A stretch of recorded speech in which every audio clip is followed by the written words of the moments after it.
Supreme court में दोस्तों एक सुनवाई हुई और एक अहम सुनवाई पर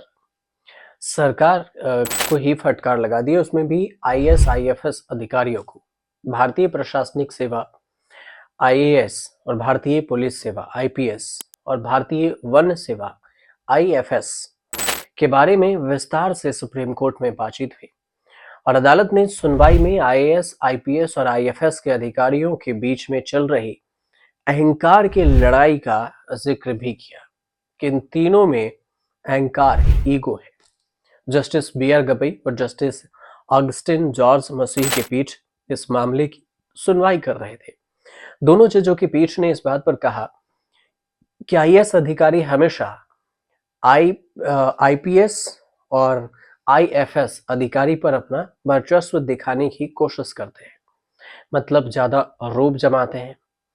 तो सवाल ये उठा कि आखिर ये मामला क्या है, पहले मामला समझिए। जस्टिस गवई ने कहा कि आईएएस हमेशा आईपीएस और आईएफएस पर अपना वर्चस्व दिखाना चाहते हैं और ये बात मैं सरकारी वकील और जज के रूप में अपने अनुभवों के आधार पर कह रहा हूं और ये संघर्ष सभी राज्यों में ऐसा ही चल रहा है। अदालत अपनी बात को रखते हुए आगे ये भी कही कि आईपीएस और आईएफएस के बीच में इस बात को लेकर नाराजगी है कि एक ही कैडर से होने के बावजूद उन्हें क्यों आईएएस की बात सुननी चाहिए। अदालत इसी को लेकर पर्यावरण से जुड़े एक मामले की सुनवाई कर रही थी, जहां आईएएस अधिकारी ने वन अधिकारी को अपने आदेश का पालन करने को कहा था और दोनों के बीच में ठन गई थी। अब केंद्र सरकार ने इस पर क्या कहा? केंद्र सरकार ने दूसरे जो कि वरिष्ठ कानून अधिकारी सॉलिसिटर जनरल तुषार मेहता है, उन्होंने अदालत को आश्वासन दिया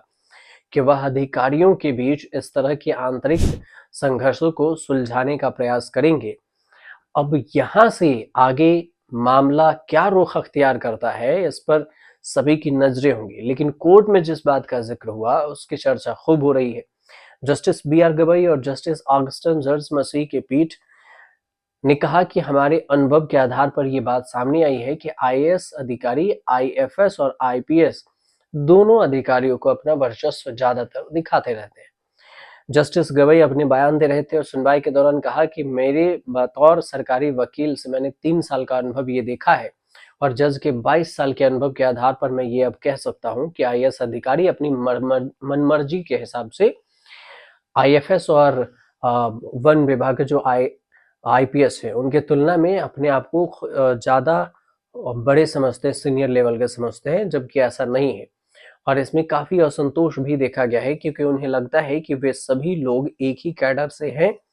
तो फिर आईएएस अधिकारी खुद को बड़ा क्यों दिखाते हैं। अब सुप्रीम कोर्ट के जो कंपेंसेंट्री अफोर्शन एंड मैनेजमेंट प्लानिंग अथॉरिटी है, CAMP है, इन्होंने फंड गलत इस्तेमाल के मामले में सुनवाई कर रही थी और ये फंड वन संसाधन के संरक्षण के लिए तय होता है। याचिका में इस बात का भी जिक्र किया गया कि अस्वीकार कार्यों के लिए इस फंड का इस्तेमाल किया गया और सुप्रीम कोर्ट ने इस पर चिंता जाहिर की और पीठ ने संबंधित राज्य के मुख्य सचिव को नोटिस जारी करके हल्फनामा दाखिल करने की बात भी कही है कि आप हमें इस पर बताइए कि ये पूरा मामला क्या है और कैसे आप अधिकारियों की बात नहीं सुन पा रहे हैं। अब इस पर आगे क्या कुछ सुनवाई होती है, अभी तो कोर्ट में मामला पहुंचा है, तो उस पर टिप्पणी के आधार पर इसकी चर्चा होने लगी कि सुप्रीम कोर्ट ने आईएएस अधिकारी की क्लास लगा दी और अपनी मनमर्जी से जो काम कर रहे हैं उसका जिक्र करते हुए उन्होंने कहा कि आईएफएस और आईपीएस आपसे जूनियर नहीं है कि आप उन पर दबाव डालते हैं। फिलहाल कुछ अपडेट आएगा तो हम आपको जरूर बताएंगे और तब तक आपको जानकारी अच्छी लगी तो हमारे चैनल को सब्सक्राइब कीजिएगा, शेयर कीजिएगा, कमेंट कीजिएगा।